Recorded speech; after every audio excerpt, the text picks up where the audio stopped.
અરે આ ઉભરાય ગટરો ના પાણી ન તૂટ્યો તો અમારા નાના નાના છોકરા બીમાર પડે. ચૂંટણી મોટ કરવા જઈએ ને આવું બધું ના કરો તો પછી ચૂંટણી મોટ આલી શું કરવાના? આ ભોંગરા નાખીને મૂકી દીધા, કોઈના કલેક્શન જોડ્યા નહીં. પાણી હવે ભરાય છે કે નહીં, એટલે આ પાણી ભરાવાની સમસ્યાનો પણ અમે અંત લાવ્યા છીએ.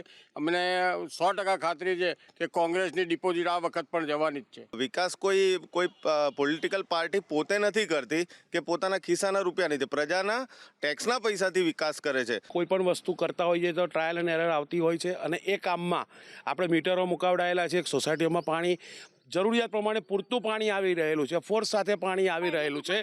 24/7નું પાણી અમુક જગ્યાએ આપણે ક્યાં બાકી છે ત્યાં આપણે પૂરતું કરાવડાવવાનો પ્રયત્ન કરીશું. 5 વર્ષમાં અમે જોધપુરમાં ઘણા બધા વિકાસશીલ કામો કર્યા. રોડ રસ્તા, પબ્લિકને તો વધારે એવું હોય કે રોડ રસ્તા, લાઇટ, ગટરની બધી સમસ્યા હોય કે જોધપુરમાં સ્વચ્છતાની સમસ્યા હોય. એ જાહેર કરે કઈ સોસાયટીમાં મીટરો મૂકાયા છે.